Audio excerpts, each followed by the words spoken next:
What's up, everybody? This is Aaron with the Unnamed Horror Podcast, along with Amielynn Woodall right up there to the right on your screen, I think, or left. What's up, Amielynn?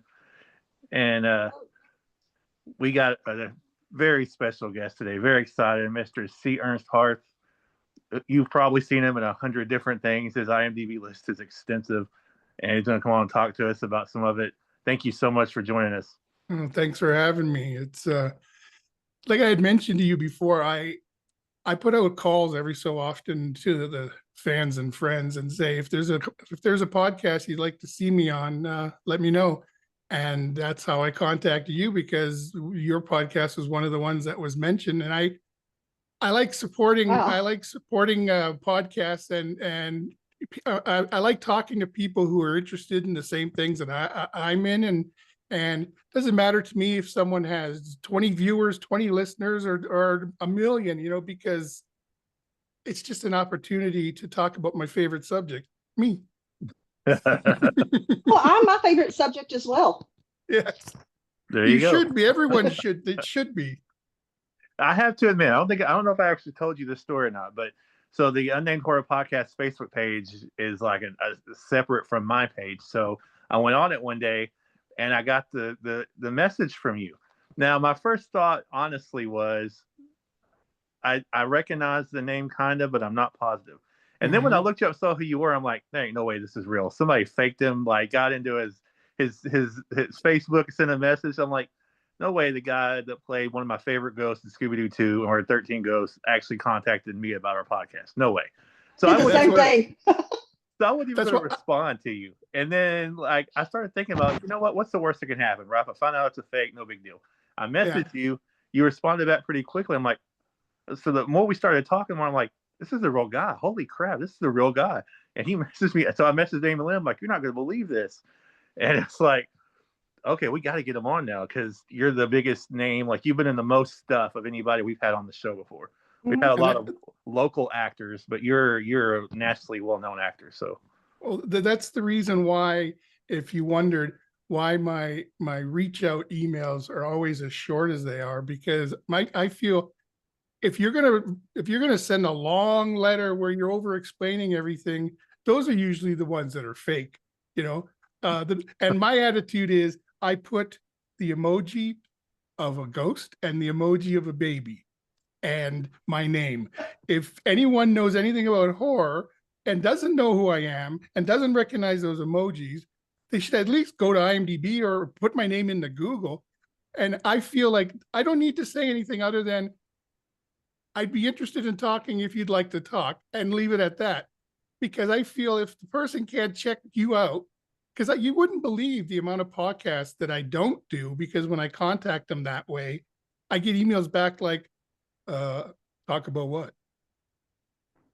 It's like, I don't know if I want to be on a podcast that can't take 2 seconds to see who's contacting them, but that's my little game. That's how I weed out the people who are interested and not interested. Because if you don't know who I am, that's fine. But it takes 2 seconds to figure out who I am. And I'm just glad that you responded. Yeah, I thought to myself, I'm going to kick myself, or Amielynn's going to kick my ass if I don't respond. And like, well, we'd have to meet in person first. That's probably a good point. Aaron and I have been friends for about 6 years now, and we've never met in person.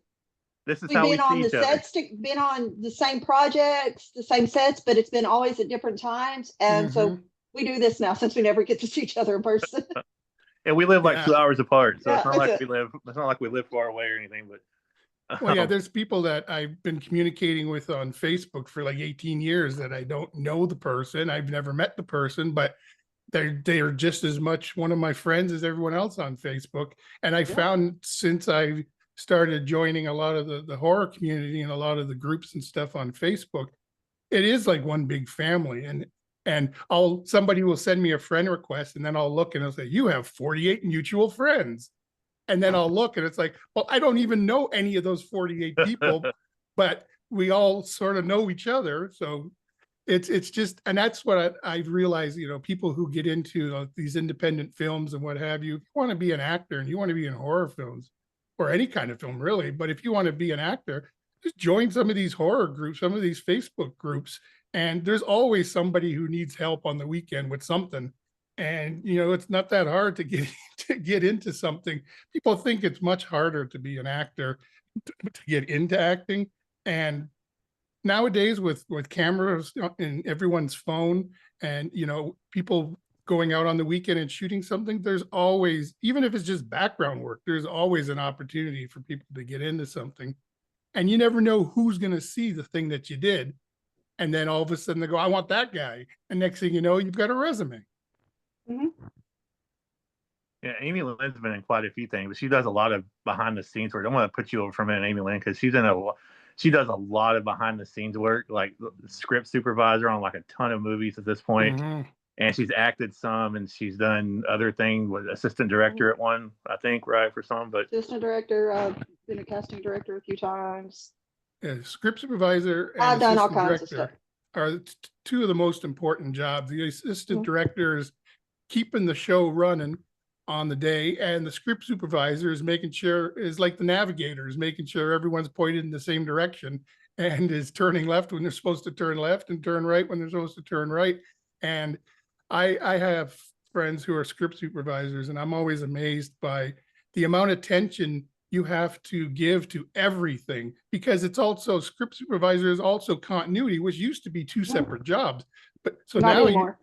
now you're keeping track of the words, you're keeping track of the blocking, but you're also keeping track of the props and the things that the actors are handling, and how And much you got to pop make is in sure everything is like the hair is the same. So it's like you're doing 50 million jobs at once. It feels like sometimes, but it's well worth it though. I love it.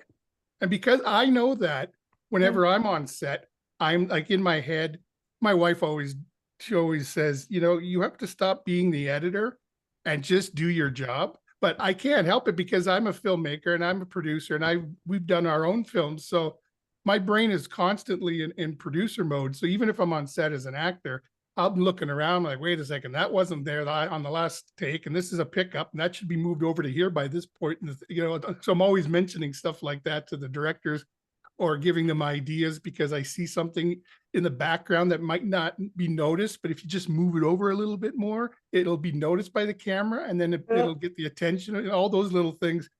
People just think, you point a camera at a bunch of actors and away you go and you got a movie.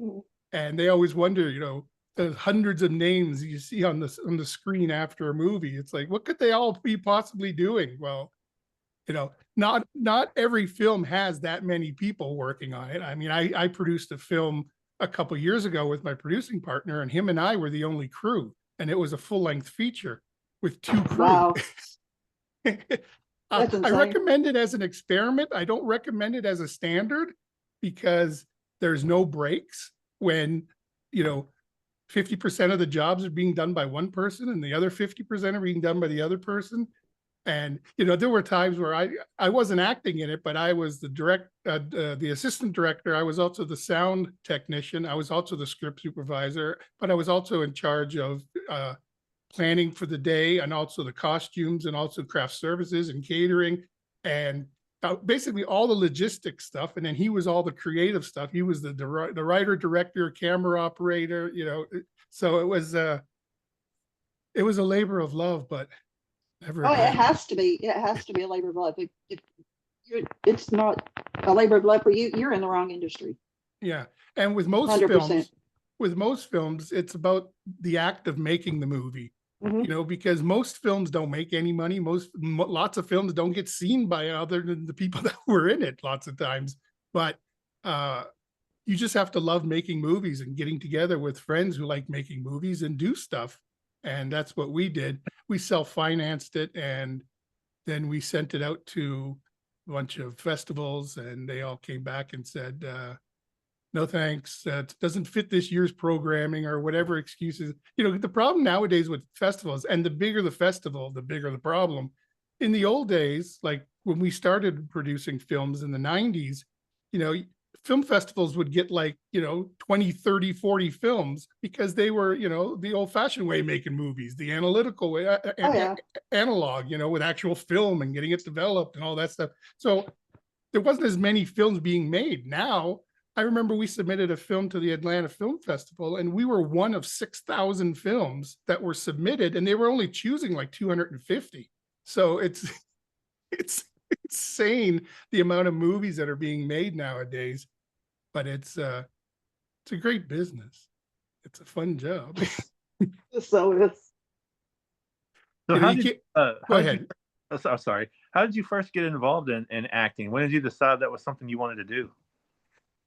Well, I really never thought of it as something that you did. I figured the people that were on the movie screen lived in the movie screen, and the people that were on TV lived in that little box in my house. And it never, you never think about it, because acting, that takes place in Hollywood. Where's Hollywood? That's far away. You don't think of that as something you could do until I went to school, and they were putting together a Christmas pageant, and they had a tradition where the largest kid in the school would play Santa Claus. And I got chosen to play Santa Claus. The only thing that was different than most years was this was a grade 4 and grade 5 pageant, and I was in kindergarten. And I was already the biggest kid in school. So sitting on stage on my Santa Claus throne and having the whole school looking at me, and having all these grade 4s and grade 5s, which is basically the seniors of the school, acting with me, and I'm in charge of the stage, and I'm Santa Claus, but I'm only like 5.5 years old. And just having the whole room of people laughing and cheering, and it was like, wait a minute, I could get used to this. Even as at 5.5, you've already spent the first 5.5 years of your life trying to get your parents' attention. And look what I can do, look what I can do, which is basically acting. And now all of a sudden I have a whole room of people laughing and clapping at me.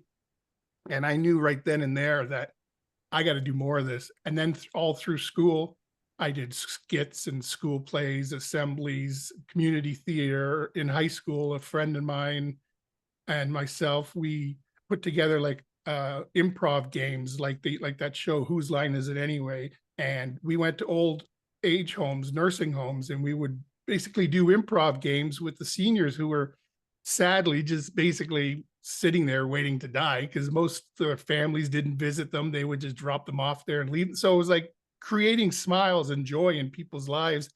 I mean, truth was, it was just a way to get out of class in the afternoon, but you can do good things for the wrong reasons sometimes. So that was all through high school. And then when I got out of high school, I was sitting with a friend, and we were trying to figure out what to do one day. And he said, let's go to Vancouver. And this is in Ontario, Canada. And Vancouver is on the other side of Canada. I didn't know anything about Vancouver. And I thought, sure, okay. So I just threw some stuff in a bag, jumped on a Greyhound bus with him the next day. And we went for 4.5 days on a bus ride, which I recommend people do once and never again, because it's an interesting way to see your country.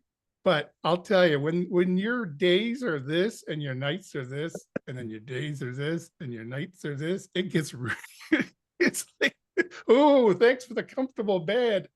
So when we got to Vancouver, I had never been here. I didn't know anything about Vancouver, and we walked around, and I have an instant resume. I'm 6'6", 400 pounds. So I can walk into any bar and say, hi, you need a bouncer? You need a doorman? So I basically did that. We got here at 7:30 in the morning. At 10 a.m., I walked into a bar that was closed, but it was open as far as they were in there stacking and cleaning up and doing stuff. And I walked in, and they said I needed a job as a doorman. You looking for a doorman? And they go, no, sorry, we don't need any doorman.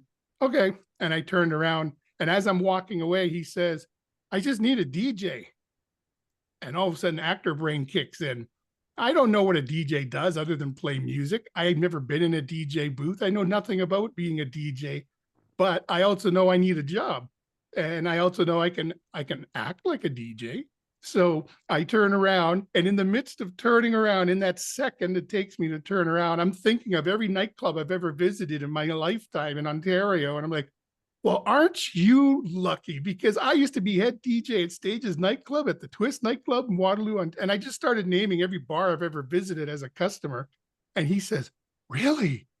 Oh, the angels have answered my prayers. Thank you so much.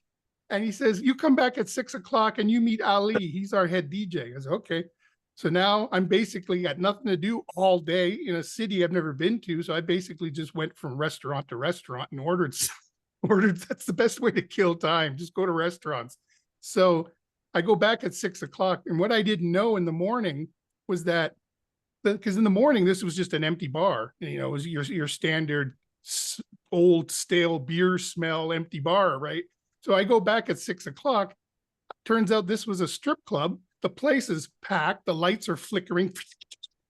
There's a lady on stage, the music playing. I go in, I ask for Ali, and she says, the bartender says he's in the DJ booth, which was really a supply closet behind the bar. And then they had carved out a hole in the wall behind the bar, big enough for you to see through so you could see the dancer on stage. That was about it. It was suffocating in there. And I walk in there, slide sideways to get in the hole. And I said, "Hi, I'm looking for Ali." And he says, "You must be Tiny," which was my street name back then, because, you know, when you're 6'6", people like to have original names for you, you know. So I said, "I'm Tiny." He goes, "Oh, great. You must be the new DJ. Okay, I'll see you at midnight," and leaves in the middle of the song. I've never been a DJ. I don't know nothing about being a DJ. He leaves and lights are flashing. Crowd is packed. There's a dancer on stage. And I'm like, oh my God, what do I do? What do I do? What do I do? I'm looking around. I'm looking for a name. I'm trying to find out a piece of paper so I know who's on stage. All of a sudden, I realize, wow, it's really quiet. And I realized the music has stopped. Now all you can hear throughout the whole bar is, because all you hear is the lights that are still flashing. And I panic and I look in front of me, and I wasn't born yesterday. I see a panel in front of me and it says MIC. Well, hey, I know what MIC means. That means Mike. So I take the dial, the knob, and I turn it all the way up to the top, and through the whole bar, all you hear is it's like feedback through the whole bar, and people are ducking, holding their ears. And I'm like, whoa, slow that down, bring that down. And then I'm like, okay, guys, let's hear it for, and I'm trying to remember, okay, I've been in a strip club. What do they say in a strip club? Okay, guys, let's hear it for, and you know, you forget that you're on a microphone, and so everybody can hear everything you say, because I'm in this little closet, and oh, fuck, what's their name? Shit, God damn it.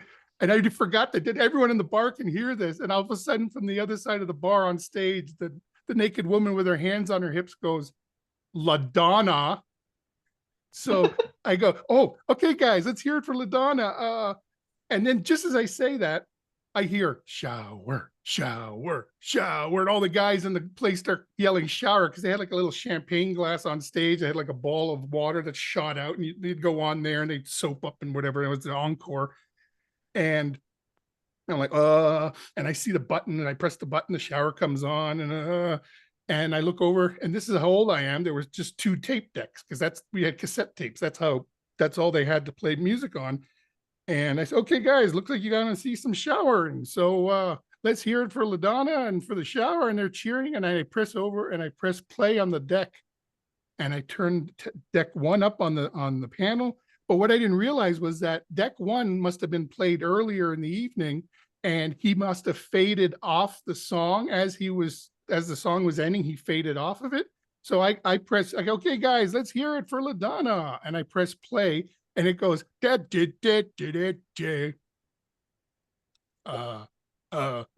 guys, let's hear it for LaDonna." And she hadn't even gotten in there. She's like 1 foot over the railing, about to step into the shower. And I'm already telling her to get off the stage. I turn everything off and get her off the stage.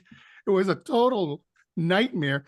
But by midnight, when Ali showed up, it was like, "Okay, guys, remember, while you're feeding those hungry eyes, we can also quench those thirsty lips. We have highballs, 375. We have shooters. Now stick around, because coming up next, we have the luscious LaDonna."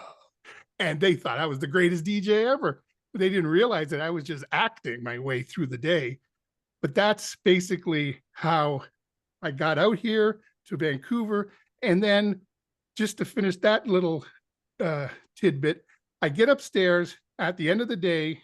They gave me a room in this dive hotel, and that job, and $5 a shift, not an hour, a shift, because, you know, the room is basically my pay. And so I bought myself a watered down beer, thanks, and drank the beer at the end. And I go upstairs. I'm sitting upstairs. I'm like, what the hell's that smell? It's like sour cream and onion chips or something. Ugh, ugh. And I'm like, oh, wait. Oh, yeah, I've been on a bus for 4.5 days. That's right. I didn't, there's no showers on the bus. And I've been sitting in a smoky bar all day, working in this little heat closet here. And I'm like, oh, God. And so then that's when I realized the rooms don't have bathrooms. There's only 2 community bathrooms in the whole hotel, one on the 2nd floor, one on the 4th floor. So I go to the one on the 4th floor. They don't have any showers. They got one bathtub. And there's a guy laying in the bathtub covered in puke. And I'm like, well, looks like I'm not taking a bath here. So I go down to the 2nd floor and I walk in and there's an empty tub there. And oh, great. So I turn the thing and it's like, and it's like liquid rust. I'm like, oh, come on.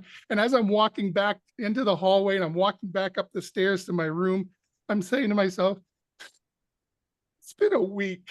I just wanted to take a shower. And as soon as I said that word, all I hear is shower, shower, shower. I run back to my room and it's like, you just gave a key to the bar to the worst person in the world. And I ran back downstairs. I opened up the bar. I go into the bar. I turn on the lights, because to put the power on, you had to turn the main switch, which made the lights go on. So now we have an empty bar. It's 3:30 in the morning. The lights are flashing. I turn the shower thing on, the champagne cup glass. I get up on stage. Oh God, this is going to be the best shower in the world. I get up on stage. I step over. I'm in the shower. I'm soaping myself up. I'm standing naked up on the stage all by myself in this empty bar in the pitch black, taking a shower. And I'm rubbing and I'm rubbing. It's the best shower ever. Lights are flashing, red light, green, red light, green. And all of a sudden, I hear a big metal ting. And I cover myself. I get all scared and I look, and there's this little East Indian guy with a bucket that he just dropped, standing at the door going, please tell me you're not the feature next week. It just turned out he was the janitor there to clean up in the nighttime, and I'm up on the stage naked taking a shower. So I end up getting a job at another bar as a doorman, big club, like 2,500 people on a busy night, like 25 doormen, massive 2-story club. And I'm working one night and these 2 women approach me and they say, excuse me, are you in the film industry?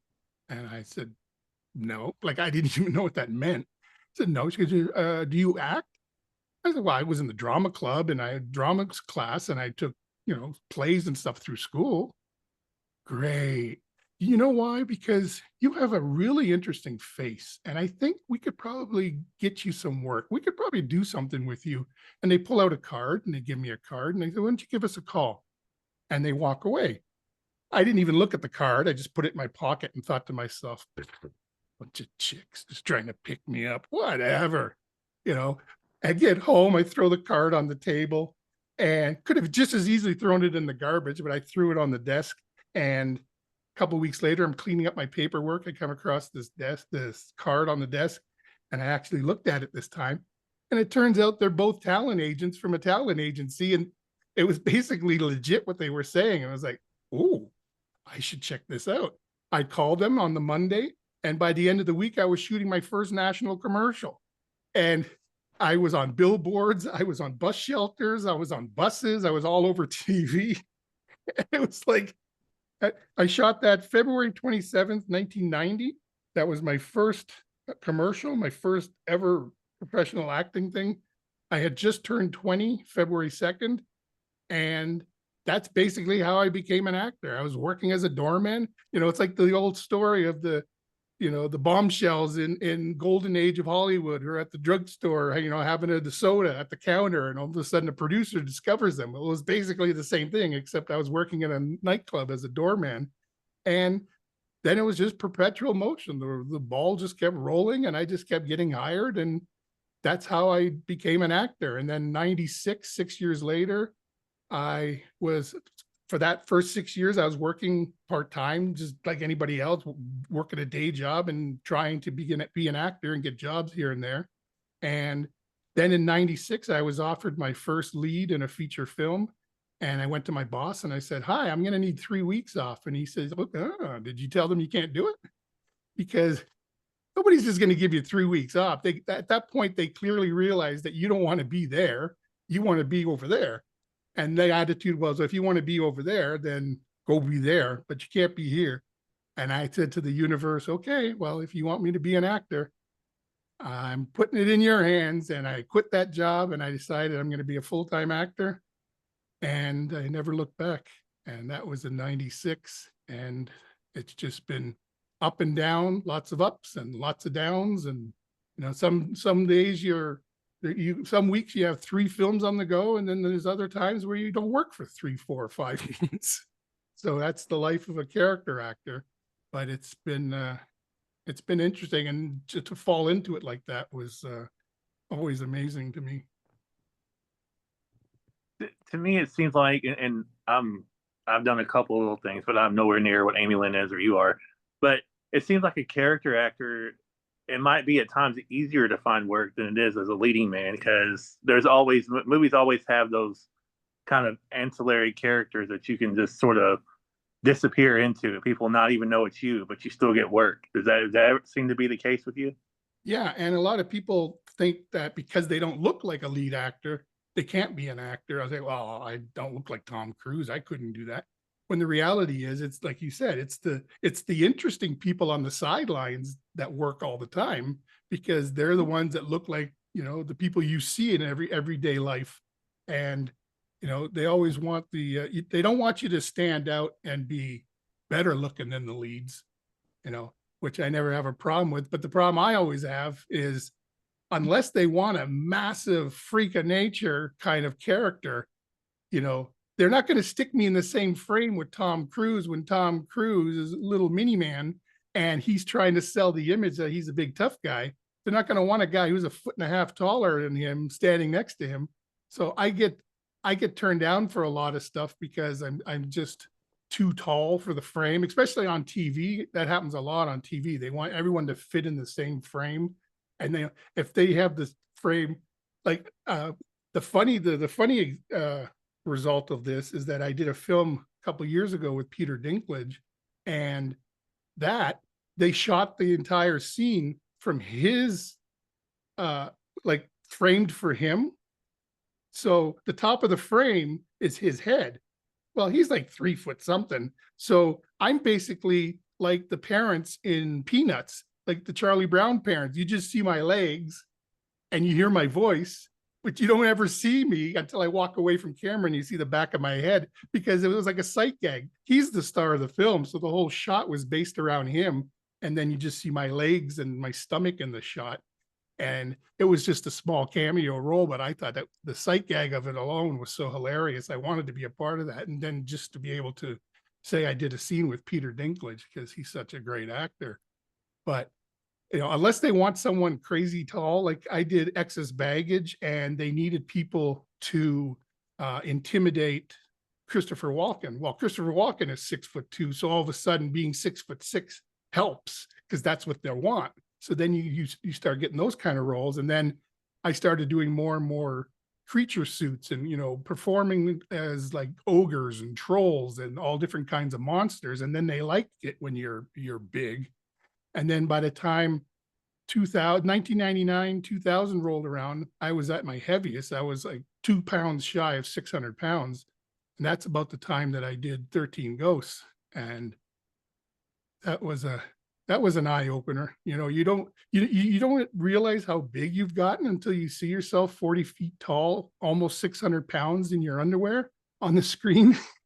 And you're like, holy crap, I walked around like that for 3 months. Jeez. And that's how I ended up losing 200 pounds after 13 Ghosts, because seeing yourself that big on a movie screen, walking around in your underwear will make you open your eyes to maybe it's time to lose some weight here. Well, congratulations on that, though, because that's not easy to do. Losing any kind of weight, especially that much weight, is not easy to do. I mean, I've tried it, and it's not exactly working for me. So, but it's like a whole person. Yeah, pretty much a whole person. Yeah. So, Amielynn, you got any questions for him?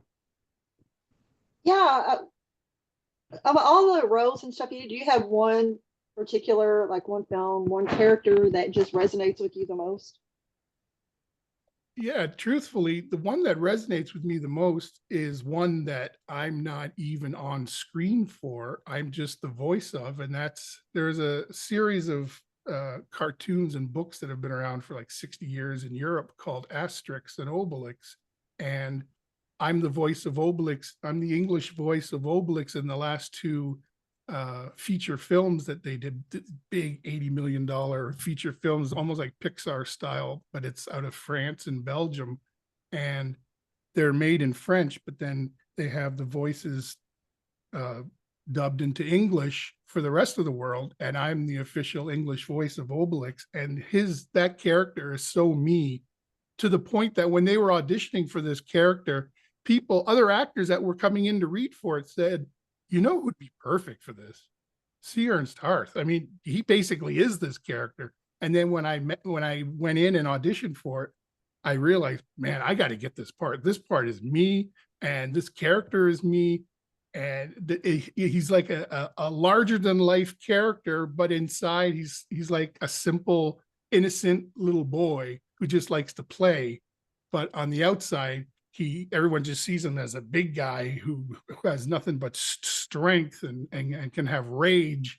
And so that's the kind of character that I like playing, that's the closest to me. And that's why I answered that. But as far as live action, Minor 49er and Scooby-Doo 2, I loved playing that part because it was part of the Scooby-Doo franchise, and who didn't grow up watching Scooby-Doo, and then all of a sudden be in that world, and then to be one of the main monsters from the original series, and now get to be one of the main monsters in this big, Hollywood film. That was pretty cool. And even though the character was in the original cartoon, my version of Minor 49er is so different from, in the cartoon, it was just some guy with a beard. There was nothing to it. Whereas with me, there was a whole character and blowing the fire and all this. So it was, in a way, I got to develop the character because it was nothing really on paper other than he's a miner. So the more you get to create the character, and the more you can put yourself into it. And that one, I'd have to say, was important to me. But it's always a hard question to answer because there's a little bit of me in every character I play. And so because of that, I like every character I've played. And what I end up, the reason why it's a hard question is because on so many films that I've been on, and I've been in over 100 things, your experiences are usually the things that you liked, and the things that you most remember are never the stuff that you did that are in the film. It's all the stuff in between takes. It's all the stuff when you're not shooting and you're hanging out and you're sitting in the director's chair talking to the other actors, or the stuff that happens at craft service. Those are all the things that you end up liking a role for.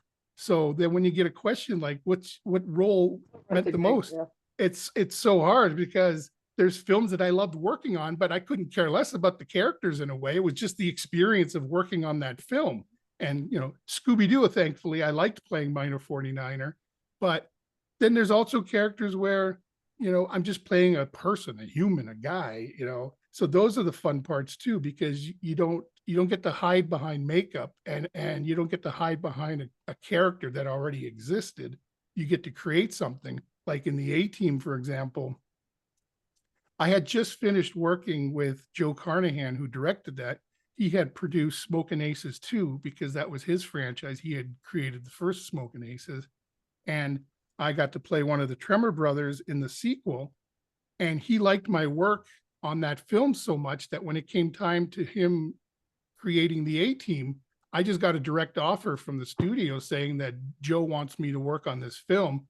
And so basically, when I got the script, there was like barely any dialogue, there was barely any description. We basically created the character on the day. So I got to create the look of the character. I got to work out the action. So that's always fun when, they go, just have fun with it. Just do what you do your thing. And they have the faith in you to just go crazy with the part. And the A-Team was one of those roles where, I got the movie's called The A-Team. The A-Team is 4 different people, yet on all my scenes, I'm usually just I'm the only person on camera at the time. So that's always a nice feeling too. It's like the movie's called The A-Team. There's 4 guys in the A-Team, yet when I'm on screen, it's just me, my movie. You know, the ego in the actor. Like, I love the best way I describe it as an actor is, and that's a good example, is you're in the theater and your scene comes on, and if you were to press pause on life and everything froze, the reality is you have 400 people sitting in a room looking at a picture of you. How can you not get excited about that? Especially if, you know, you're someone who likes attention and you're like, look at us all sitting in this big room looking at this massive picture of me. Isn't this great? You know, and then I get that totally. The first time I saw myself on the big screen, I was just like, look at me. You know, it's just I couldn't get over it. It's like one of the best, most magical feelings ever. Yeah. You know, it's one thing to see yourself on TV because everybody has seen themselves on a computer screen or on a TV screen because of video cameras and what have you. So it's not that big of a thing to see yourself. But that's why when I'm flipping channels, or when we used to have cable and be flipping channels, and I'd come across something and I'd call my wife and go, look, it's me, it's me. Goes, yeah, you've seen yourself before. You've seen this movie. I go, yeah, but I just came upon it, and it just happens to be on this channel, and it's me. I'm on TV. You know, it's still the little kid in you can't get over the fact that. Yeah, I don't think I'll ever lose that feeling though. I don't think I remember being at the dentist and going in for a cleaning, and it was one of these dentists where they had the chairs that lay back, and then they had TV screens on the ceiling so you could watch TV. They gave you headphones and you could watch TV while you're getting your teeth cleaned. And all of a sudden I'm watching, and I go to the dentist, the technician, and I tap on her arm and I go, look. And she looks up at the ceiling and it's me on the TV. Wow. So those are always the great experiences when, you know, you just come across yourself. You know, I have friends who went to Hawaii and they emailed me and said, we're sitting here on our honeymoon and I flip on the TV and who's the first person I see? You. Can't get away from you. So those are always the fun parts about being an actor. You realize you've left your mark, you know, in every country. Like I mentioned to someone last week, I've sent fan mail now to every continent except Antarctica. And I keep thinking, well, there's got to be a penguin out there that liked Air Bud or something. Come on, send me a letter.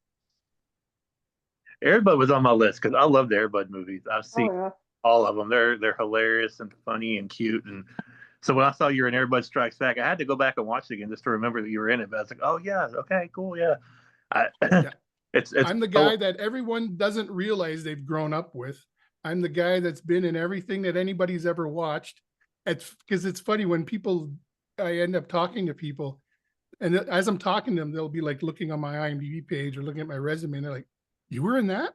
You were in this? You were in that? Oh my God, I didn't know you were in that. You were in that.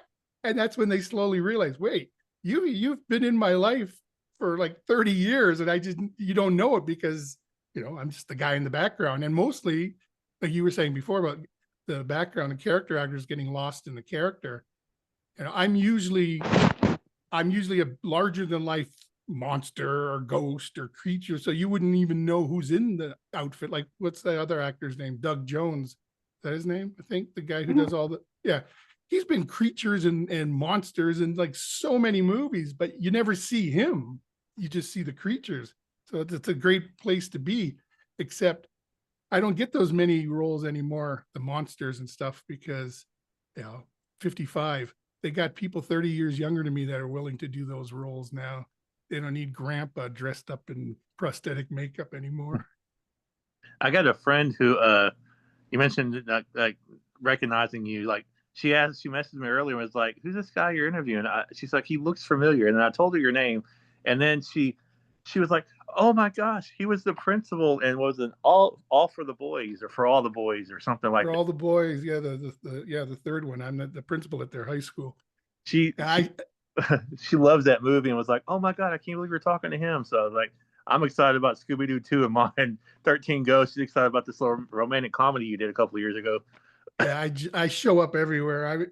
that's the great thing. And that's what stretches your career. It's like I have just as many family films and kids films as I do over the top gory horror films. So you get both ends of the crowd there. And then in the middle, I've got dramas. I've got, Academy Award nominated films like Capote. So, I'm scattered throughout. And then all the TV series that come along, I've been in so many of those. And it's never parts that are large enough that I'm never a guest. One of the lead actors on a TV series, but I've been guest stars and I've been co-stars and cameos here and there. I've even had uncredited roles where, the TV, especially in the 90s, they wouldn't normally credit everybody. So they'd credit like the top 6 actors. And then you're like, I was in this, I spoke, where's my name? So we got a few of those uncrediteds on IMDb too. But yeah, so 13 Ghosts is the thing that you most know. Actually, the thing I most know is Scooby-Doo 2, because I've not shied away from this. A lot of people, Scooby-Doo movies are very. Oh, sorry, I dropped my phone.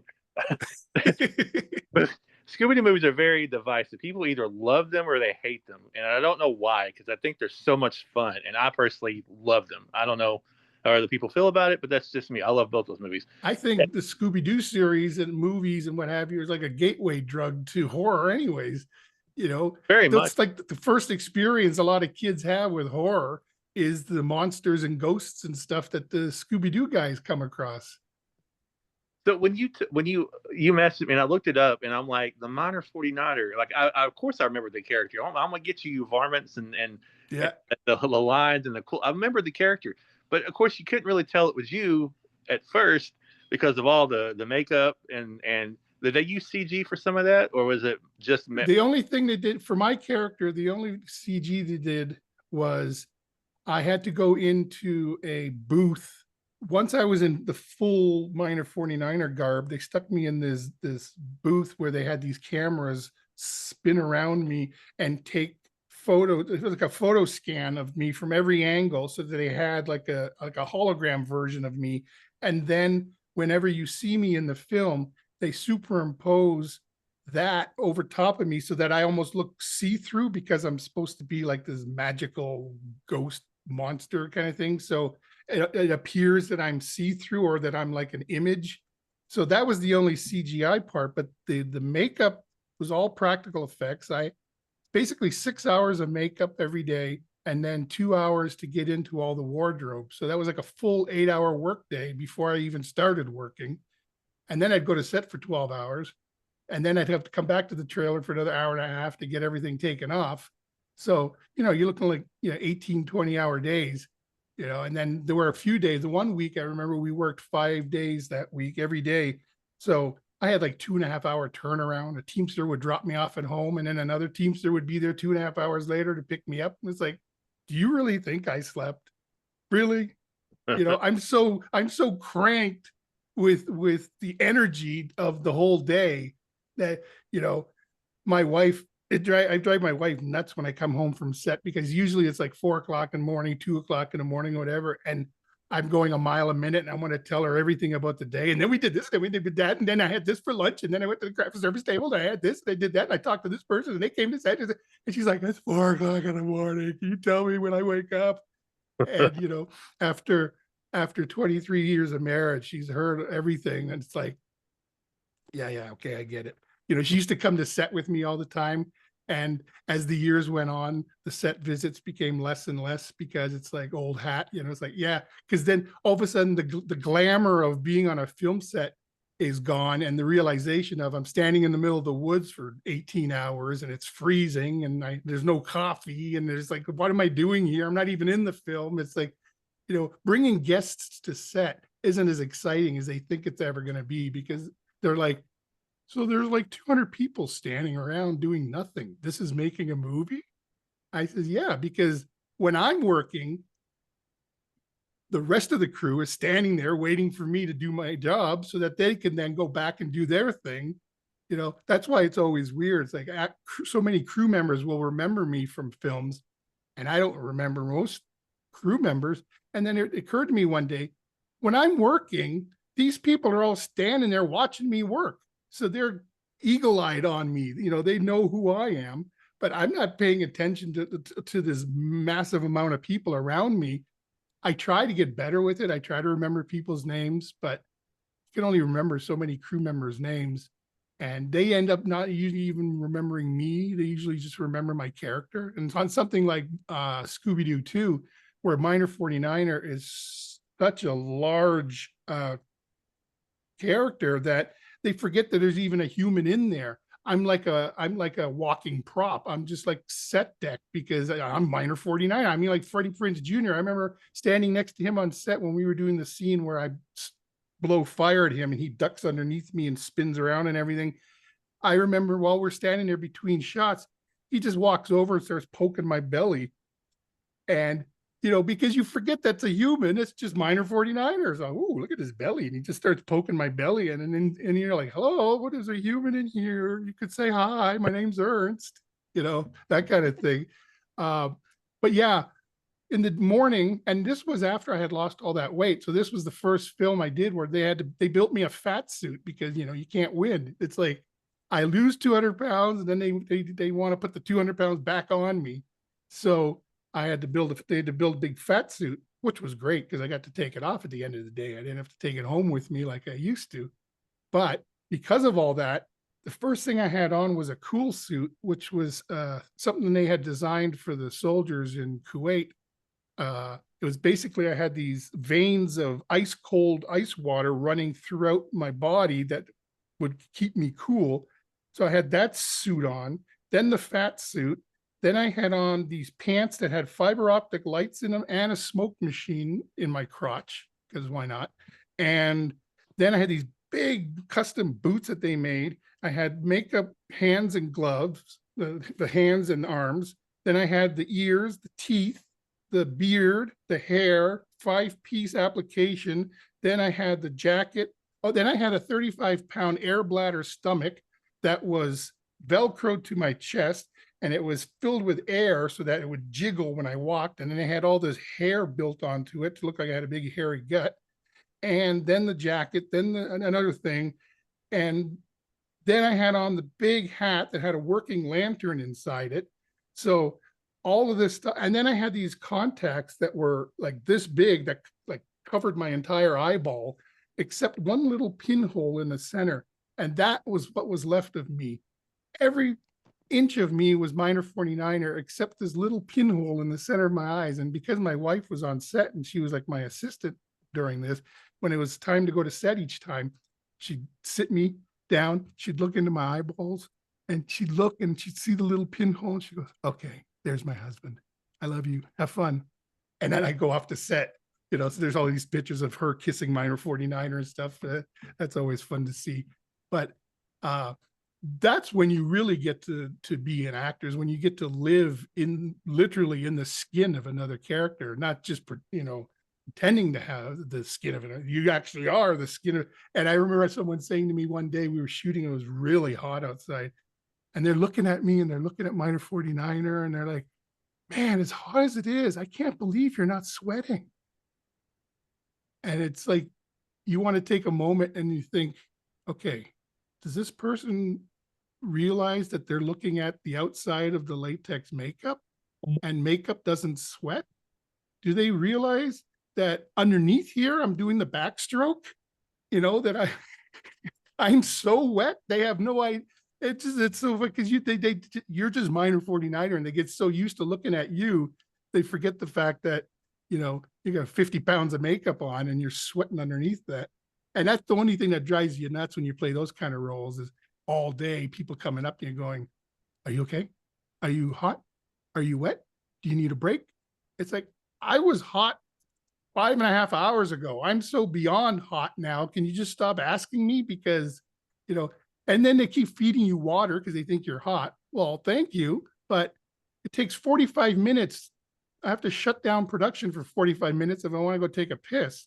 So, yeah, because it took that much time to get me to a place where I had something to go to the washroom with and then have to get back into this thing. And so it's like now you have the pressure of an $80 million film sitting there for 45 minutes waiting while fancy actor boy goes has a pee-pee, you know. So it's like, don't give me water, don't give me Gatorade. So I ended up having these, they're like these long sausages. They're like those, what do they call the thing that Macho Man used to, Slim Jims. Slim Jims. They're like those. And I would basically just suck on those all day like salt, like a salt stick. Because basically I just needed something to give me something back. But that was a hard one. Like those days where we worked so much that I had hardly any downtime. They'd lay out a blanket on in the studio floor, and I would just like lay on the studio floor and go to sleep because I was so big I couldn't even sit in my director's chair. They had to build like a wall of apple boxes for me to sit down whenever I needed a break because I was so large. Because imagine I'm 6'6". With all this stuff on, I was way over 7 feet tall. And then I had, I was as wide as I was. So it was a massive. So when you see Shaggy going, there's no acting involved. Just like when you see Matthew in 13 Ghosts, he's like, oh. When you see a 600-pound bloody baby with an axe come around the corner, because it was all practical effect makeup, there was no CG. So, they were all seeing the ghosts. So they were able to react to the ghost, not some guy with a tennis ball on a stick, like a lot of movies nowadays. And I think that's, especially with 13 Ghosts, I think that's why it was so successful, is because people love the practical effects makeup because it's just so present. Now with so many of these visual effects CGI movies, it just becomes a clash, just a mess of visual effects that there's no connection to anything. Like when you watch some of those old Spider-Man movies with Tobey Maguire, and it's like, now it's a movie, now it's a cartoon, now it's a movie, now it's a cartoon. Because as soon as you see Spider-Man flying around and stuff, it doesn't feel real anymore. That's what I liked about 13 Ghosts. It always felt real because we were actually there on set with the actors. Speaking of Matthew Lillard, it didn't even dawn on me. I don't know how, because I love those movies so much. But you worked with Matthew Lillard in two huge. More than once. Yeah. Yeah. What was he like on set? Did you get to like be friends with him or get close to him or anything? Well, see, that's the thing. I get asked that a lot, but they usually have you separated because, like on 13 Ghosts, for example, they had a holding area. They called it Ghostland, and they would. All of us ghosts would sit over there under this big tent because they had a big cooling unit because everybody was so hot. So we were sitting in there. So the only time you would see the actors were when you were coming and going from set or at the craft service table or when you were on set doing the scene. And it was usually quick. So my interactions with Matthew were, standing around at the craft service table, having a comment here or there. And then on Scooby-Doo, it was more or less the same thing. We were always, they would either have the monsters on set or they'd have the actors on set, and you would only cross paths once in a while. But my best two things. One, yes, he's a great guy. He's everything you think he is. He's great to be around. He's the guy who's always happy to be there. And just like when you see him in conventions and stuff, talking to people, you can tell that when he's talking to someone, they're the most important person in his life for that 10 seconds that he's talking to them. He's total eye to eye connection. And that's what he's like on set. He has time for everyone. Doesn't matter if they're a background actor or if they're a crew member or what have you. And someone sent me a video from some Cincinnati horror convention where he mentioned that he's walking around the audience with a microphone talking to people, and they're talking about 13 Ghosts and they're talking about Scooby-Doo. And he just goes, you guys know that Minor 49er and The Great Child are the same actor. They're both Ernst, And I was like, whoa, that's pretty cool that 25 years later, he's still talking about me being in both of those films with him. So that was pretty cool. But my favorite Matthew Lillard story was at the wrap party for Scooby-Doo 2. It was at this big, it was called Palladium. It was like an adult arcade, but they also had like climbing walls and air hockey. And it was like a massive place. And I'm playing air hockey with one of the guys from my costume team.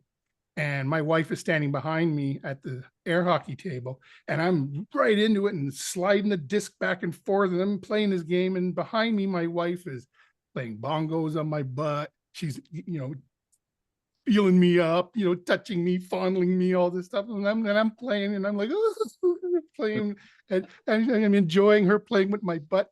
And as soon as I finished the game, my wife says, "Why didn't you turn around? Matthew was trying to get your attention this whole time. Couldn't you feel him?"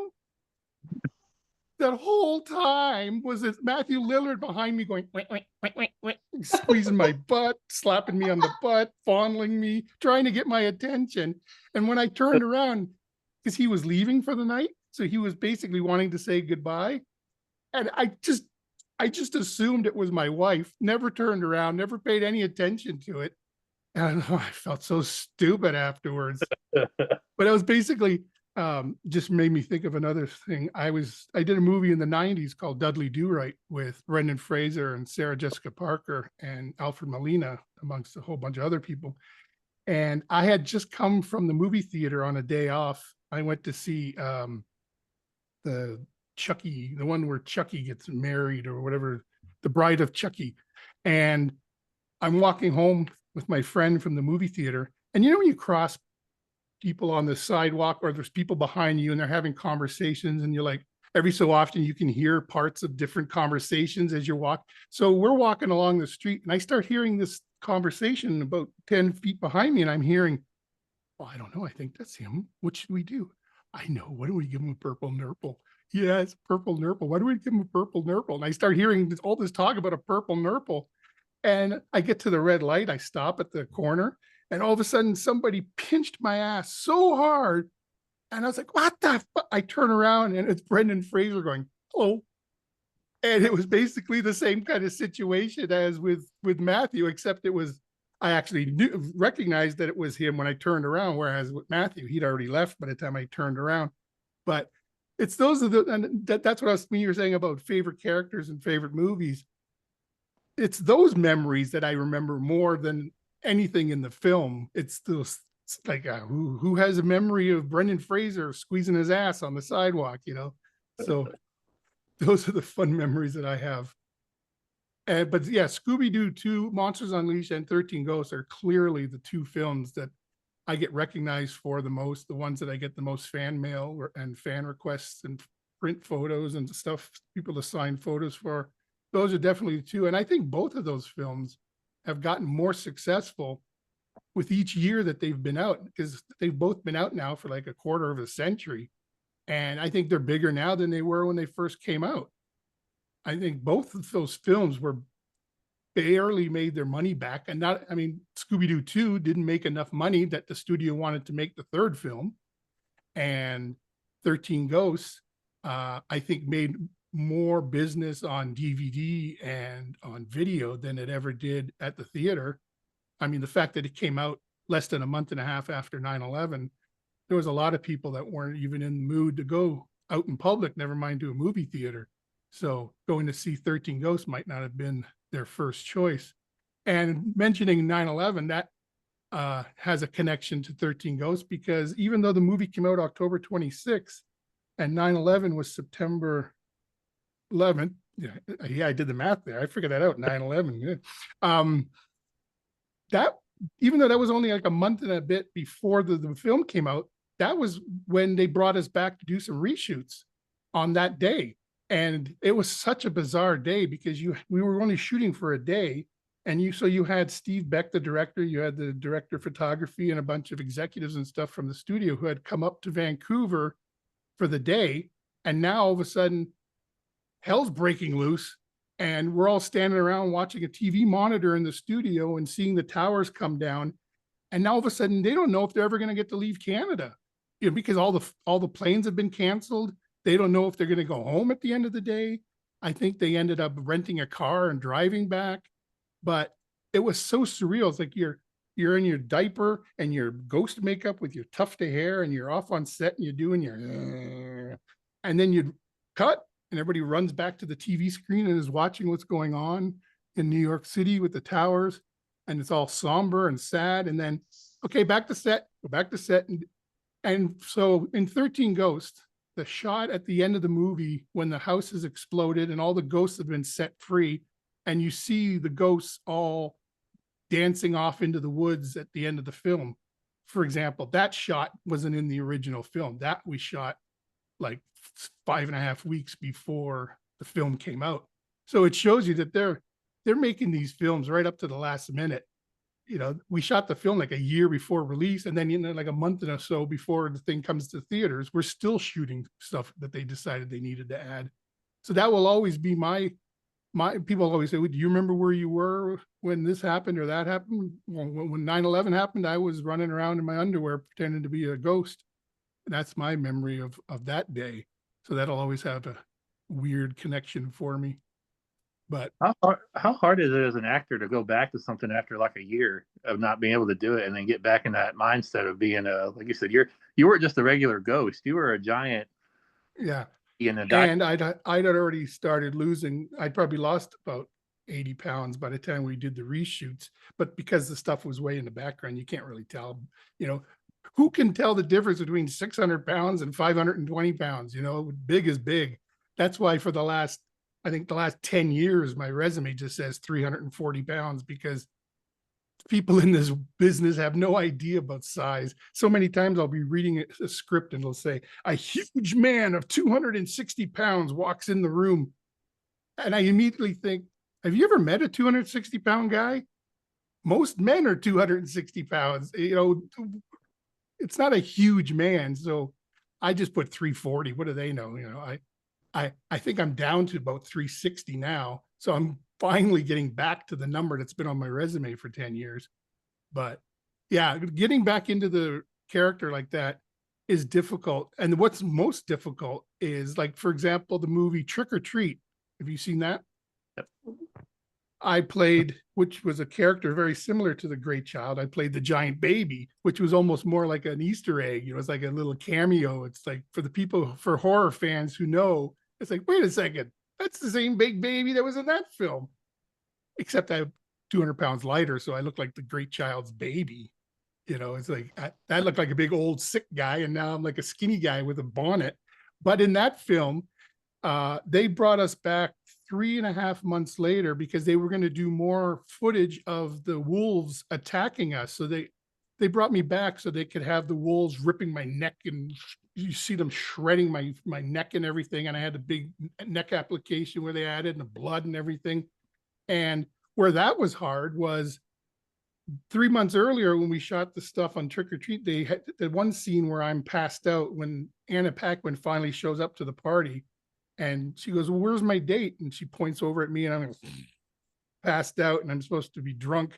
Well, they made the puke they made it out of onion and leek soup, chunks of hot dog, beer, basically all the things that I would have eaten that day, put it in a bowl, mixed it all up, and then poured it down the front of me.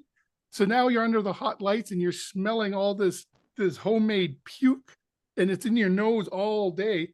Well, cut to 3.5 months later, and they pull your wardrobe off the rack, bring it back to set. Guess what? They didn't wash it because they can't wash it. So now I've got 3-month-old onion and leek soup and beer and chunks of hot dog, and it's like 3.5-month-old puke on top of the glue and the makeup, top of the fake blood and all that smell. So that's where it's hard. It's like, now you got to act like you're not smelling the most rancid thing in your life while you're pretending to be attacked by these wolves. And the wolves were scary as hell because they're these big animatronic wolf heads, and you hear the servos inside, right, that have these razor sharp teeth on it. And now they're going, and you're like, God, I hope you guys know what you're doing, because one wrong step and down goes Ernst.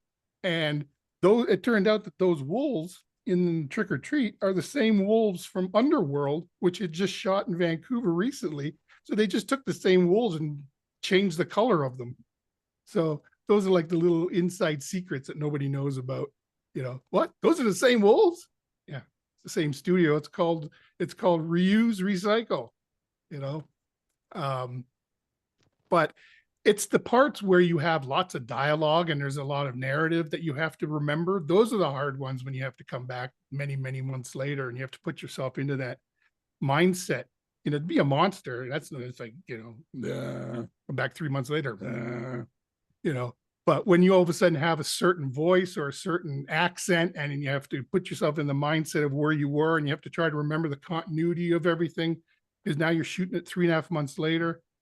Those are always tricky, but it's always a trip when you're at the point now where you've completely forgotten about the film that you did last year. You finally got it out of your head. Now you've had a couple other projects, and now you're like, wait a second, I gotta go back in my head. I gotta go back to that spot in my head where I was when we shot that film. And that's the thing a lot of people don't even know, is that, you know, they're still shooting stuff, right? I remember I did an episode, just remembered Strange Luck, a TV series in the 90s with DB Sweeney. And I worked with, my episode was Jeremy Renner. I think he was like 20 or 19. He was playing a rock and roll guitarist in this bar that I was working as the bouncer at. And we came back for reshoots like 6 days before it aired on Fox. So right up until things air, you know, they're still changing things around. So that's always the trip, especially when you're like working on something already and you got to like find a way to wedge in this thing that you did a year ago back. You got to go back to doing that. That's what happened with while I was shooting Dudley Do-Right. I was also working on a film called Camouflage with Leslie Nielsen, and I was doing a TV movie with Tim Matheson. So I had these 3 things on the go, and then all of a sudden, and so it'd be like 2 days on this film, 2 days on that film, 1 day on this film, then back to this film, then back to that film, and then in the middle of this, my agent says, you know that TV series, Honey, I Shrunk the Kids, that you auditioned for? I said, yeah. She says, well, they booked you. And then it turns out that I'm going to be playing Bret Hart's wrestling partner, and it's a wrestling episode, and him and I are tag team partners. So now in between these 3 films, now I got to figure out how to fly out of Vancouver, to go to Calgary, Alberta, shoot this episode with Bret Hart, and then come back to town. And so they worked it all out. And we were going to shoot all my scenes back to back and then take a red eye at the end of the day, fly back into town, go straight to the set of Dudley Do-Right. And I'm like, oh my God, I can't deal with this. You know, it's like actors want to be busy until they're busy. And then you're like, 4 projects is too many. I can't deal with this. And then I got my plane tickets. I was ready to go. And like 3 days before, they called and said, because this is shooting in Calgary, and that's where Bret Hart is from, he's never gotten a chance to act with his brother Owen, and he would like to have Owen play his partner instead of me. And well, okay, they gave me, I had a player pay contract, so I still got paid for the role. Now I didn't have to break up the other 3 things I was working on. I didn't have to fly out in the middle of the night. And then a couple months later, Owen Hart died, and Bret got a chance to do some acting with his brother before he died. And I'm glad. I wasn't going to say no that he couldn't do that. And so I'm glad that worked out. But that's the dangerous thing. Like you had mentioned earlier about me being in wrestling. That's one of those things as an actor where you might embellish things when you're talking to publicists. And when I was working on a film, I had worked with wrestlers as far as there was a small wrestling promotion, and I had helped out like the guys who set up the ring. I was one of the ring boys, helping out set up things, stack the chairs, all that kind of stuff. And while I was doing that, I was like 18. While I was doing that, I was creating wrestling characters that I would play if I was one of the wrestlers. And so I never actually wrestled professionally. I wrestled in high school, but as far as professional wrestling, I was just one of the crew. But I had created all these characters. So then when I'm working on this movie and this publicist is interviewing me, and I tell him, yeah, and when I was younger, I was involved with wrestling. And he says, you were a wrestler? Well, I didn't say that. I said I was involved with wrestling. But as soon as he said you were a wrestler, I went, yeah, I was. And I just started describing this character that I had created back then. I said, yeah, I played a guy. His name was the Bible Thumper, and he had his head shaved in like a mohawk, and then he had another mohawk from ear to ear, so it was like a cross. And then he wore like this big gold cross around his neck, and he had like a black robe, like a priest, and the little white collar. And then when he would pin someone, he would pull out this little New Testament from his pocket and he'd shove it down their throat, and that was his finishing move. And his name was the Bible Thumper. And you could tell the publicist was so excited by this. He's like, and he's writing all this down. Well, next thing you know, it's in the press kit for this movie. Next thing you know, the press kit has been reproduced digitally online. Now it's on the internet. Before you know it, it's showing up on Wikipedia. It's showing up on this thing. Next thing you know, it's on IMDb, says was a professional wrestler. And so it got to the point where it's like, okay, I was a professional wrestler. Let's just go with that. And the amount of shows I ended up getting, I told Chris Carter this whole story while I was working on the X-Files. The next thing I know, I get a call from him. He's doing an episode of Harsh Realm, and he needs a professional wrestler, and he remembered me. So it's like, okay, here I come. And it's like, I would have been found out if I had to have gone ahead and done that episode with Bret Hart, because I would have had to be wrestling tag team in the ring. And it's like, I would have died. I didn't know it. My experience with wrestling is a wrestling fan watching it on TV. So I would have to be like remembering how they did the moves and then pretend to do them in the ring with Bret Hart. Like that was going to work. So thank God that turned out the way it did. Is, you embellish yourself. When people start in this business, you see the resumes where half their credits are made up, or these are plays that I did when I was a kid, but nobody ever saw those plays because you made them up. And at the bottom was the special skills. People just make up stuff. Oh yeah, I can ride a horse and I can ride a motorcycle and I can do all these things, until you're actually asked to do those things, and then you're like, So yeah, I was a professional wrestler in my head, and it just became fact after a while. So yeah, I was a wrestler, and we'll leave it at that. That character would be so over down here in the Bible Belt in the South as a heel. They would hate the character so much, because they would know that, even though we're in the Bible Belt, that he's not a good Christian person. No. He would be a heel. He would be so over down here, it wouldn't be funny. And that's what I was just going to say. What kills me is that was in the 80s. So from the 80s till now, I've never seen a character named the Bible Thumper. You would think in that many years, especially with the increase of the evangelical Christianity in the States and everything in the last, you would think at some point a wrestler would have taken that name. And it just blows my mind that this many years later, there still hasn't been a Bible Thumper. And even at 55, I'm like, God damn it, I just got to get into wrestling then, I guess, because the world needs this character. Just the fact of him pulling out the New Testament and shoving it down their throat will get the audience, blasphemy. It would definitely be perceived as a villain down here. Yeah. Sure. So I think that's why the publicist was like, oh my God, this is a great story. So of course he's going to put that in the press kit. And of course people are going to jump on that. But no, it was all in my head. I was just a guy that helped set up the ring and stack the chairs. But, it's easy to get people to believe it when you're my size. So I've helped set up a ring a few times too. It's not, setting up rings aren't easy. Those things they take forever and they're hard. And you think they're like a springboard, or you think they're like a trampoline, or it's just a stack of wood on top of metal. But yep. If anything, they got microphones underneath, so it makes the when they drop them, it makes it louder. That's about but there ain't no spring at all to those things. When you see people get thrown head first into a turnbuckle, I wouldn't want to get thrown head first into a turnbuckle. Those things aren't very soft. But yeah, no, that's my wrestling experience. And I've gotten to play a wrestler now because of that a few times. I've gotten to do that. And thankfully, I've never been asked to actually do any wrestling.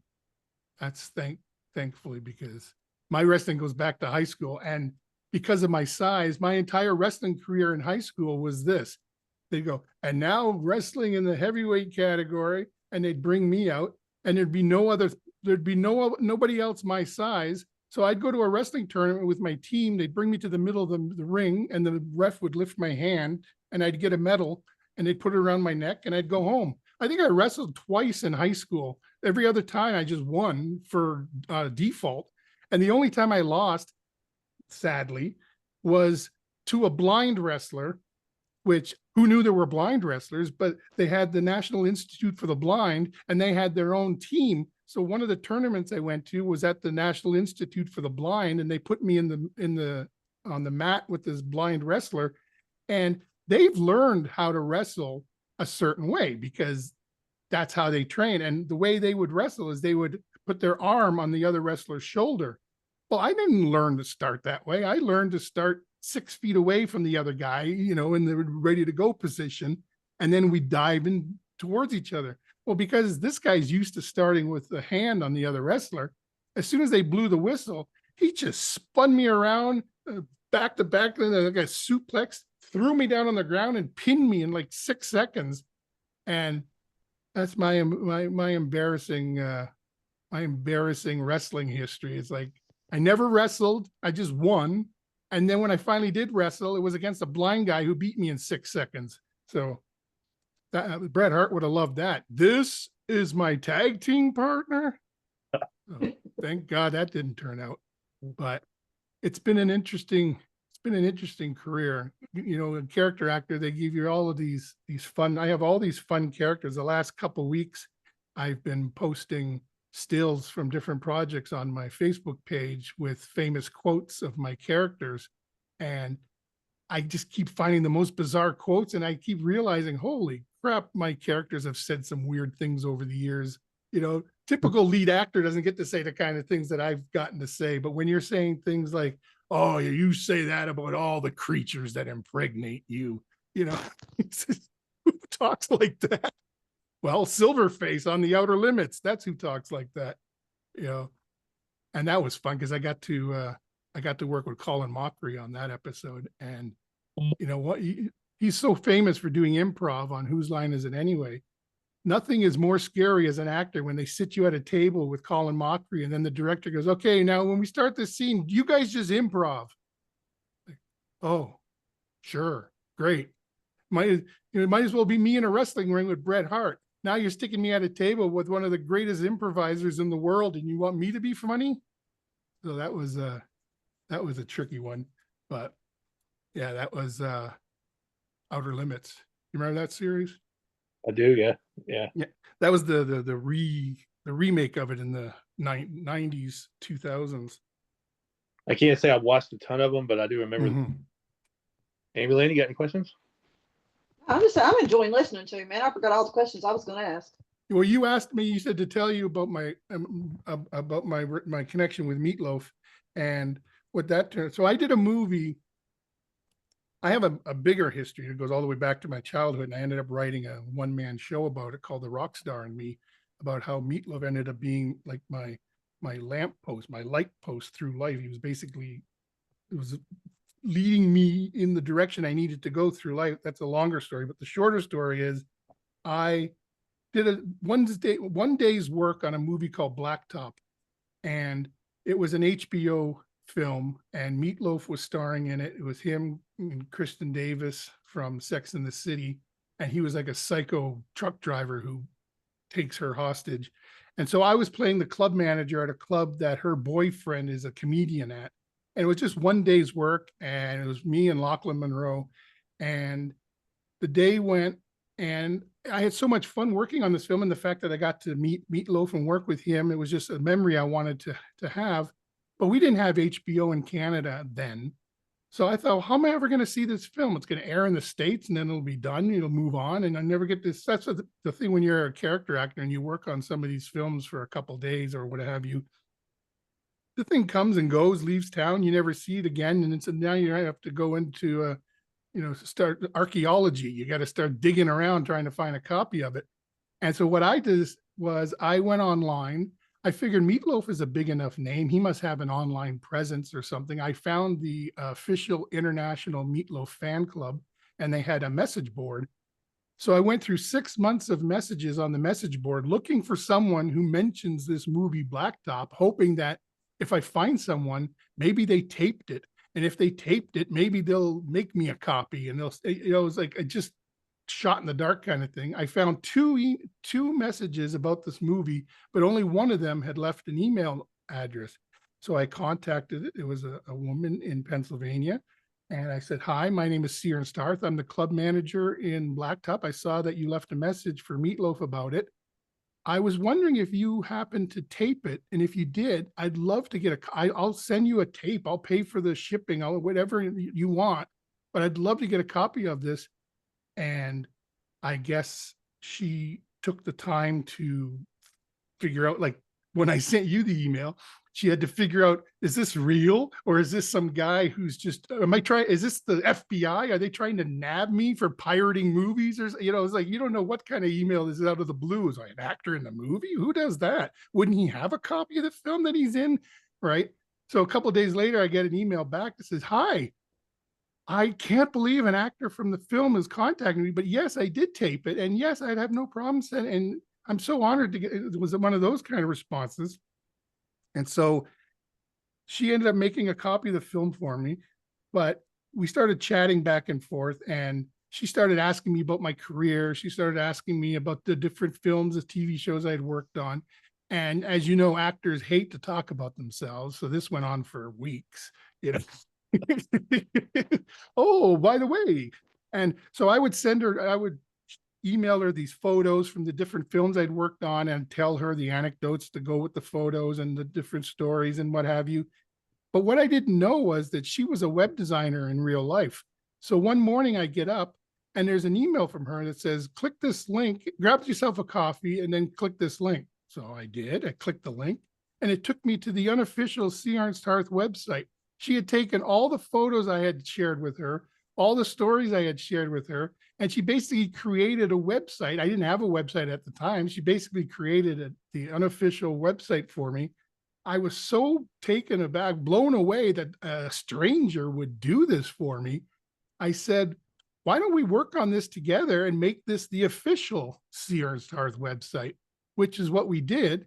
And okay, your thing is crossed off. I don't know what that means. Do you see that on Aaron? Oh, there you go. Muted. I was okay. muted. My dogs are starting to act crazy. Oh, okay. Sorry. I got distracted by the little red light. So I said, why don't we work on this together, make this the official C Ernst Harth website? So we went back and forth, sending stuff, sending messages, started chatting, started messaging. This is back when it was AOL Messenger. So we would message back and forth. And after this going on for a few months, I sent her an email and I said, okay, so here's the deal.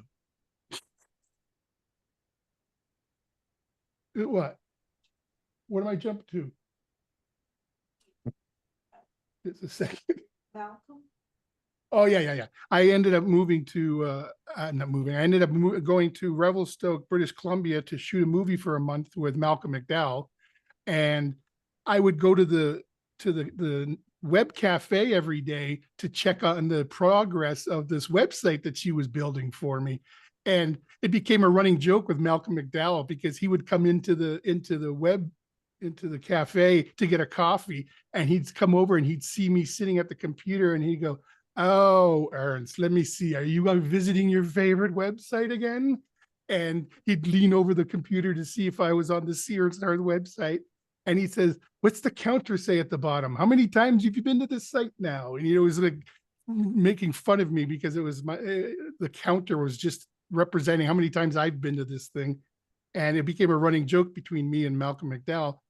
Well, so I get back to town and I share this story with her, and we continue to message and chat and go back and forth. And so I sent her an email and I said, okay, the only way we're going to know if we're truly compatible for each other is if you come here this weekend. Well, this is like a Wednesday, and she's in Pennsylvania and I'm in British Columbia, Canada. And I just sent that email and said, you need to come here this weekend. And within a few minutes, I get an email back that says, other than Aaron Hotel, what do I need to know? And I was like, nothing. And she said, okay, And it was like one of those moments. It's like, well, I hope you want this because it's about to happen. And she came here. And basically, that's how I met my wife. I went online looking for a copy of this movie and found this woman who had a copy of the movie. And we just started chatting back and forth. And before you know it, she came up here. She came and visited me. She ended up renting a condo for a month. And while she was here, we basically did the official, courting and dating and getting, because none of this was in person. This was all the previous, how many months were just online. So this was the first time I met her was when I went to the hotel room to meet her at the hotel she was at. And when she came back and rented a condo for a month, 2 weeks into her stay, I said, I don't know where this is going, but I know you have a 6-month visitor's visa. And at the end of your month's lease here, if you want to move in with me, I can promise you the best 6 months of your life. And she moved in with me at the end of that 1-month lease. And that was February 22nd. May 19th, I got down on my knee and proposed to her. And then June 2nd, 2 weeks later, we got married. And this June 2nd, coming up next week, will be 23 years marriage, all because I did a movie and wanted a copy and went online looking for a copy and found someone who had taped it. So for all the people who think they're never going to meet someone if they don't leave their apartment, well, hell, I never even got dressed and I met someone, My mom used to joke, she goes, you're never going to meet anyone if you don't get out of your bedroom. Oh yeah, I'll show you, and I was at the heaviest I'd ever been in my life. So it was like, the only examples that she had of what I looked like were the movies that I had out. And at that point, 13 Ghosts was in the theaters. So it was like, wow, if you can get someone to fall for you when you're at your heaviest and all over the computer. And that's when I realized, that's almost the best way to meet someone, because you're getting to know them from the inside out. You're getting to meet the person that they are rather than the image they're presenting in person.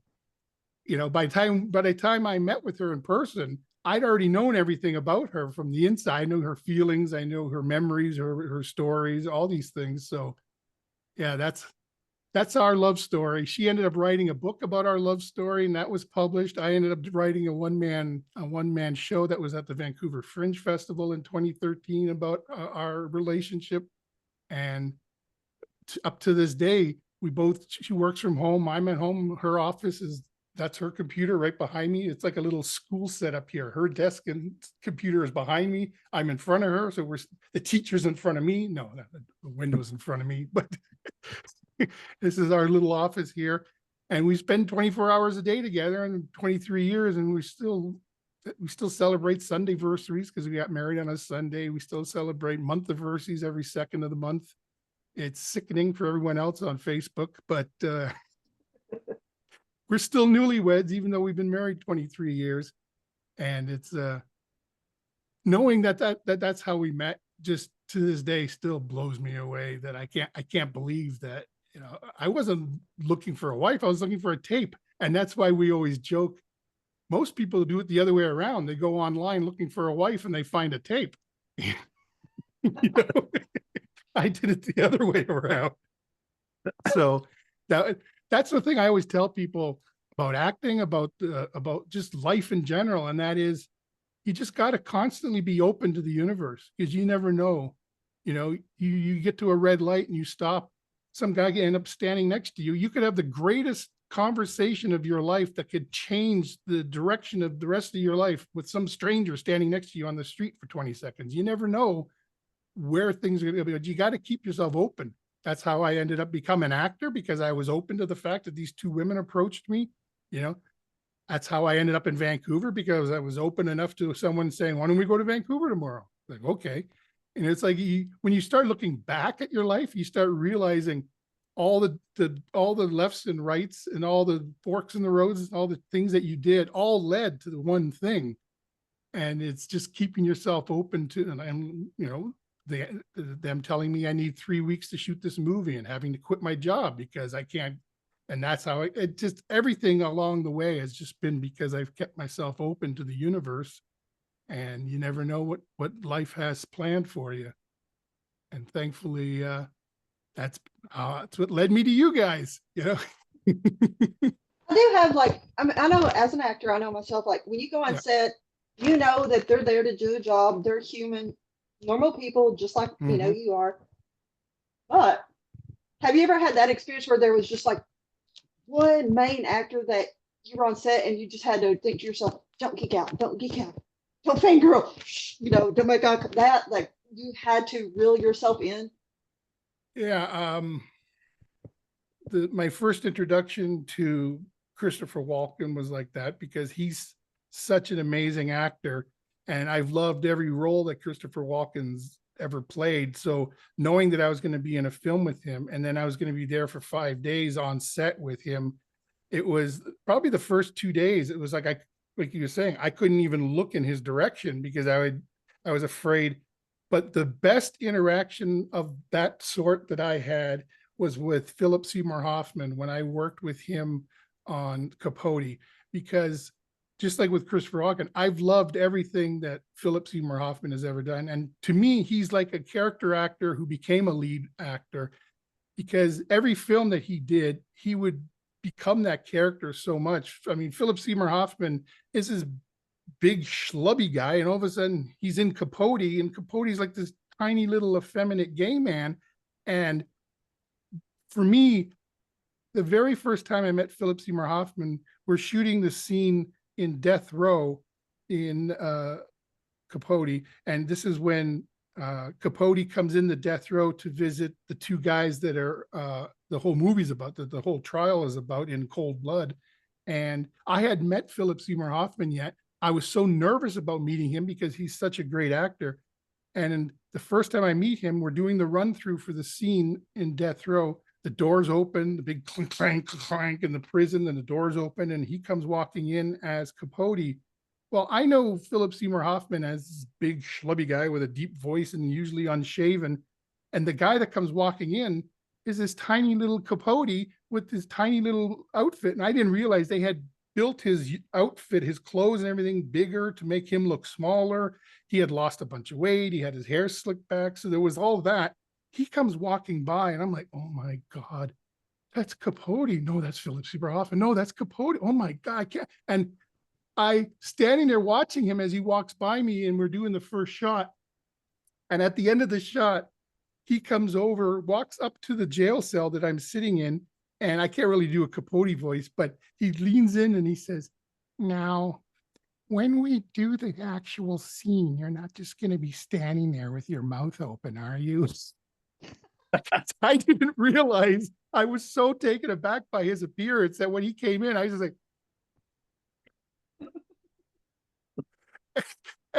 your jaw is open when the actor recognizes the fact that, to the point that he has to come over and say, you're not going to just be standing there with your mouth open when we shoot the scene. I was so embarrassed. I felt like, oh my God, I've been found out. I'm doing a movie with actors and I'm just a performer. What the hell am I doing here? I need something to juggle with.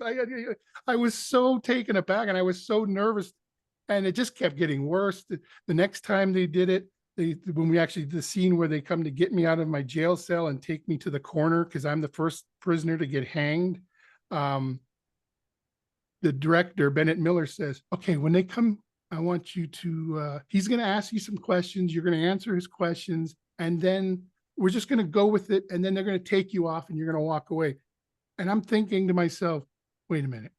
Okay, so all the lines that I was given, that I've learned, that I've come here to say, now you don't want me to say any of that. You just want me to improv. And I hate improving, especially in a movie, because you don't know the general tone of the film. You don't know what the flavor of the thing is, So if you've seen Capote, you know it's a very slow, very quiet, very precise type movie. And so they come to me and I'm like, and this nervous energy, like, what are you doing? I'm reading, it was the worst thing you'd ever seen. And they walk, the scene ends and I hear cut, because I just went into like panicked, frenetic energy level. And all of a sudden I see Bennett Miller and Philip Seymour Hoffman, and they walk over to the corner of the studio, and all I can hear is Ernst. I'm like, oh God, I'm getting fired. It was bad enough that I was standing there with my mouth open. Now they realize I don't know what the hell I'm doing and I'm getting fired. That's it. It's the end of my career. I'm going home. That's it. And Bennett Miller comes over and he realizes he wants me to have stillness. And he just realized then and there that I don't have stillness in me. And his direction of making it up isn't going to help. So he says, okay, he's going to come. He's going to ask you something. You're going to say what? He's going to tell you what. You're going to say no. And that's it. And so I'm like, now I'm just a hired meat puppet. You know, it's like, yes, no. It's like, just say the two words and then scene goes on. And I remember my agent says to me, that was the most restrained performance I've ever seen you give. And it was like, I didn't want to say to her, there was no performance. It was Mr. Meat Puppet here saying yes, what, no. And that was the end of the scene. But God, when you're on a film of that magnitude with these amazing Academy Award level actors, and then you're just losing your shit because you're so nervous, you can't believe that you're working with these people, and then they tell you to improv, and there's such a frenetic energy, you're about to ruin the whole film. And then when the film came out, I was like, wow, no wonder they lost their minds. This film is so slow and so quiet, and then all of a sudden I'm there, circus Ernst, juggling eyeballs and appendages. It's like, what the hell? It was amazing to be part of that, but I thought that was the end of my career. Not as bad as when I auditioned for Dreamcatcher, a Stephen King horror film. Did you see that? Oh, I love that one. Yeah. I'm the first voice. I'm the first person you see in that movie. I'm the first 5 minutes is me and Thomas Jane, and I'm the patient that he's a psychiatrist. I'm the one on the couch. Well, when I auditioned for that, it was that scene is what my audition was.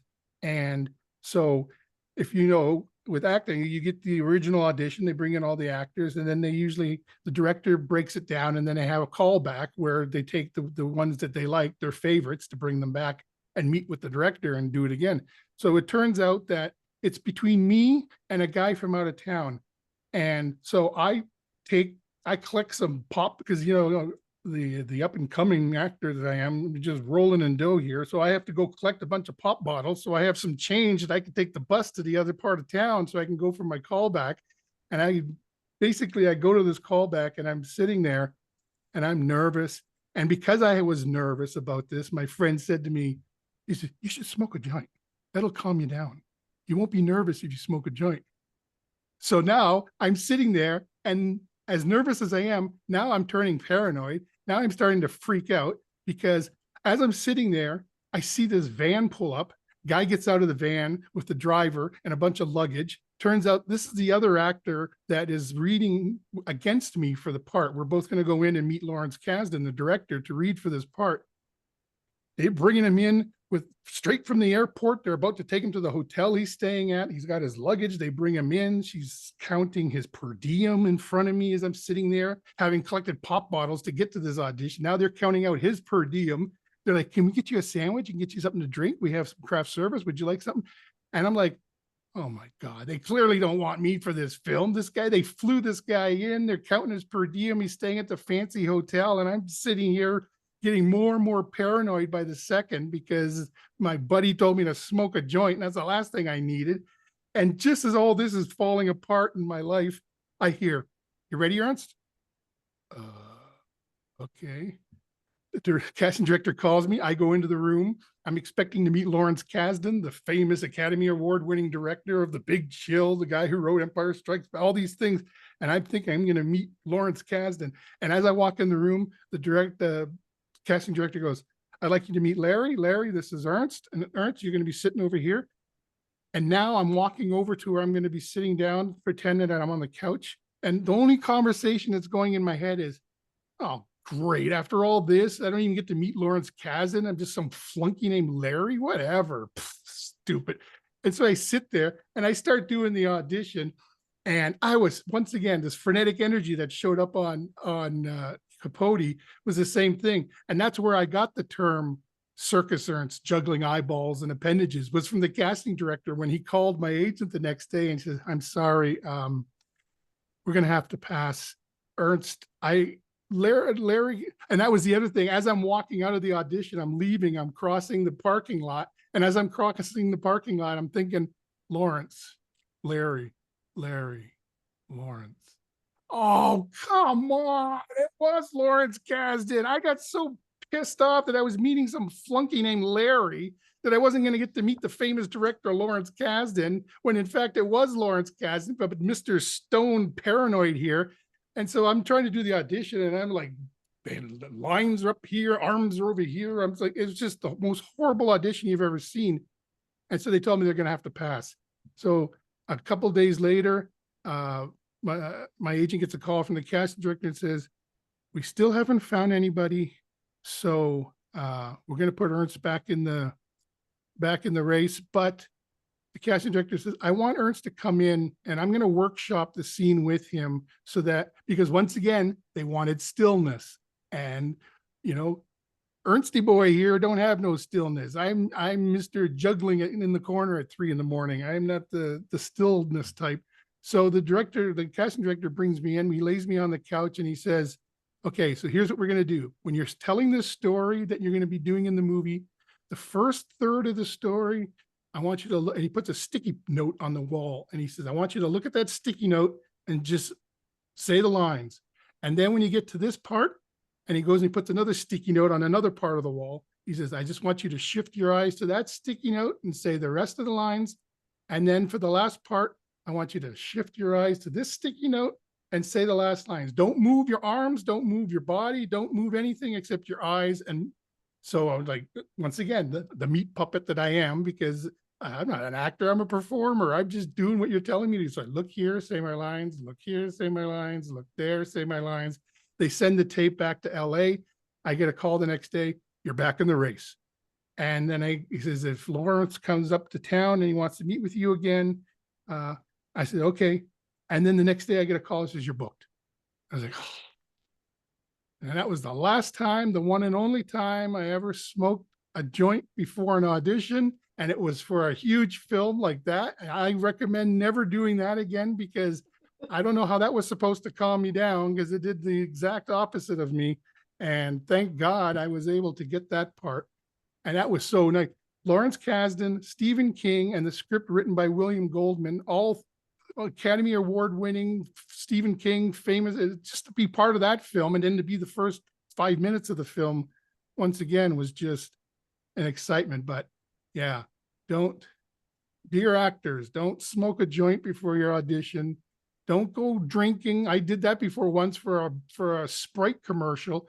I forgot I had a Sprite commercial audition. So I went to a bar with a friend and we were sitting there day drinking. It must have been like 3 pitchers in. And all of a sudden my pager at that, I was like, once again, how old I am. My pager goes off and I look at my pager and it says my agent's phone number and 911. I go, huh? So I call her back from the payphone and she says, you're supposed to be at the studio 10 minutes ago. You have an audition for a Sprite commercial. What? Okay. I jump in a cab, go straight across town to the thing, and proceeded to fall asleep in the waiting room because I was so drunk. They come out and the casting director's going, Ernst? The drunk guy in the corner. Oh my God. So yeah, don't go day drinking before an audition. Don't. Oh, okay. One last thing. I did a movie called Monster Island. I'm just remembering all this nonsense. Monster Island, I did a film I did with Adam West played the mad scientist, Dr. Harryhausen. It was based on, it was like an homage to the 50s horror movie. So it was all stop motion animation and it was like a flying cockroach and there was all these, and a Carmen Electra and Mary Elizabeth Winstead, what have you. So I had a day off. So I'm at home and I'm on my 3rd bong of the day, enjoying my day off, watching movies at home. And all of a sudden the phone rings and says, hi, we've decided to flip the schedule. So we're doing this big scene and we need you on set now. We're going to have a Teamster outside in about 10 minutes to pick you up. Okay. I go downstairs, the car comes, I get in the car, they take me straight to set. And because all the actors are on set, they're blocking the scene. They're all just standing there waiting for Ernst to show up, who didn't know he was working that day, who's on his third bong of the day. And they take me straight to set, not only to set to the circus, but straight to set. The thing drops off. I walk on the set, and as I'm walking on the set, I hear, okay, first positions. What? I don't even know what scene this is. And you're yelling first positions. I barely know my name right now. And you're, So thankfully, from the time that we did the blocking to the time that I went to the trailer to do my makeup and get into my costume and then go back to set, thank God I sobered up enough to know what movie this was, never mind what my lines were, went to set, did the scene, and I like, so don't go day drinking before an audition. Don't smoke a joint before a callback, and don't assume you might not be working on the day off on a film, especially when you're one of the leads. Don't be sitting at home going to town on your bong because that phone might ring. Oh my God. So yeah, those are the dangers of being an actor. Don't enjoy your life. That's the key, right? Just don't have a good time. Don't enjoy your life. Just sit at home and mope and wait for the phone to ring. That's the life of an actor. That sounds like a perfect way to end it right there. I'm telling you. In that one. Okay. This has been the best interview we've done.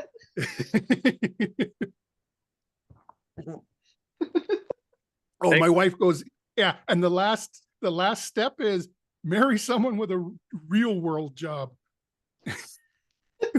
So if you're an actor, don't smoke a joint, go day drinking, don't smoke a bong on your day off, and marry someone with a real job. That's the key to being an actor. Because I'll tell you, dude, you've had me laughing. I'm crying now. Yeah. So, did you get a chance to check out that film I sent you? Not yet. I have not, but I will. I saw the link a little bit ago again, but I've had so much stuff going on at home, but I will check it out as soon as I get a chance. I just wanted to mention it's called Joe Finds Grace. It's on our YouTube channel at Braidway Pictures on YouTube. The film is shot in black and white, but the main character who has like Elephant Man's disease, and he's like an institute patient who's on a life skills program working at this dock, and I'm in charge of this dock. So he's like my employee, and he starts having memories and flashbacks of his sister going missing. All of his flashbacks and all of his nightmares are color animation. And the films, so it's like his real life is black and white and all his visions are in color. They're all animated. So the way we've always described this film is if Woody Allen was to remake The Elephant Man, but as a comedic road movie, and then every so often you throw in some Scanner Darkly, that's basically Joe Finds Grace. And you say, that makes no sense at all. Exactly. That's why we had such a hard time finding a distributor for this film, because they had no way of labeling it. They're like, oh, what is it? Well, it's a drama, it's a comedy, it's got slapstick, it's like a silent movie, but then there's also animation, and then there's parts of the film that have their own language. So we got tired of trying to make people understand it, and we just put it directly on YouTube under our YouTube channel. So Braidway Pictures, you can find Joe Finds Grace. And I recommend anyone who sees this, check out that film. It's unique, it's different, it's like nothing you've ever seen, and I guarantee you'll enjoy it, and you won't know why. Thank you so much for coming on, man. This has been really cool. 2 hours, but this has been hilarious. I didn't mean to take up so much of your time, but man, this has been a lot of fun. No problem, man. There's still probably, 75 films we didn't get into. So if you ever want me back, you know where I am. 100%. Absolutely. We'll love to have you back. We'll come up with some more questions and some other movies to talk about, but thank you guys for joining us. Amielynn, it's awesome seeing you again, my friend. It's been forever. I know. And C Ernst Harth, thank you so much for coming on. It was, like I said, a blast, and we will talk. And I was just going to say, I'm at CEHARTH, CE Harth at Facebook. And if anyone's interested in any signed prints from any of the films I've done, if you're not going to see me at a convention, you can contact me in person on my page to send me a message. $30. I'll send you an 8x10. I'll sign it, shipping's included, and that's 30 Canadian. So that's like 22 American. That's a deal. Thank you guys for watching. Don't know when we'll be back on. We'll do something again soon. We got some other stuff planned coming up. So thank you guys for watching. Hope you'll have a great weekend. Bye-bye. Bye, guys.